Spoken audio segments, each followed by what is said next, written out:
Moving on. Afghanistan has made the decision to reopen its colleges, but there is a catch. Only male students are allowed to attend the classes. Women are still not allowed to enroll in classes. The ban on university education is one of the several restrictions imposed on Afghan women since the Taliban stormed back to power in August 2021. The all-male interim government imposed the ban, accusing female students of ignoring a strict dress code. A report.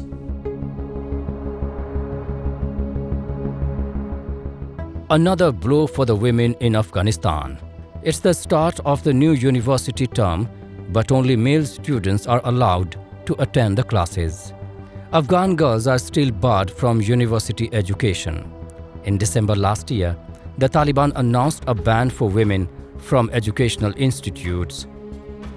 The Taliban government imposed the ban, accusing female students of ignoring a strict dress code and a requirement to be accompanied by a male relative to and from campus.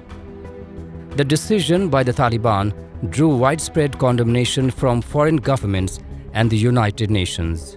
The UN mission in Afghanistan asked the Taliban officials to immediately withdraw its decision. However, nothing fruitful was achieved out of it.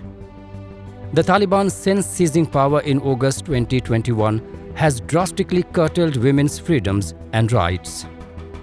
In a report covering July to December 2022, the UN Special Rapporteur on the situation of human rights, Richard Bennett, found that the Taliban's treatment of women and girls may amount to gender persecution, a crime against humanity.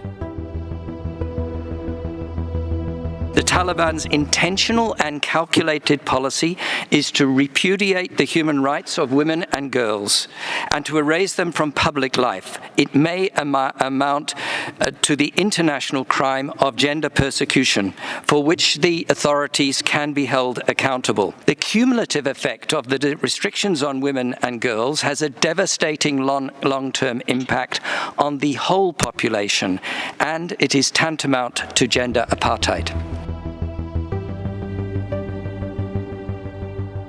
The Taliban, after storming back to power, promised to respect women's rights.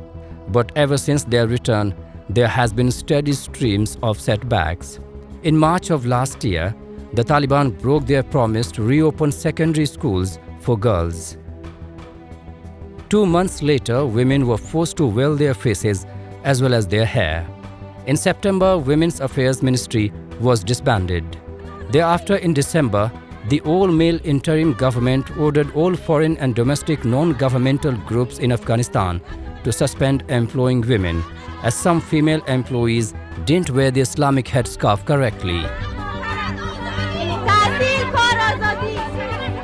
While welcome and necessary in the short-term, international humanitarian assistance cannot and should not replace a functioning economy, and this dependency must be addressed. Instead of intensifying its efforts to remedy the situation, the Taliban continues to interfere in aid delivery. I urge them to immediately cease actions that disrupt equitable and speedy access to humanitarian aid to those most in need, particularly women and children.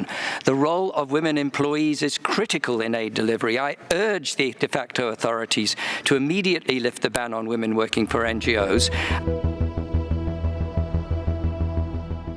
Afghanistan is the only country in the world where girls are banned from going to high schools and effectively banned from political participation. Today, they have imposed a primitive government with harsh rules, erasing centuries of female progress. The hardliners have denied millions of women the right to an education, fired tens of thousands of women from government jobs, and outlawed their businesses and various forms of activism.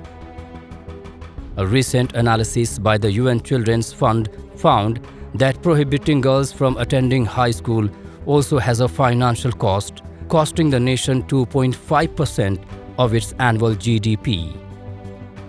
According to UNICEF, if the 3 million girls in the current cohort finish secondary school and enter the workforce, the Afghan economy would grow by at least $5.4 billion. However, it appears that under the current circumstances, their contribution is headed towards zero.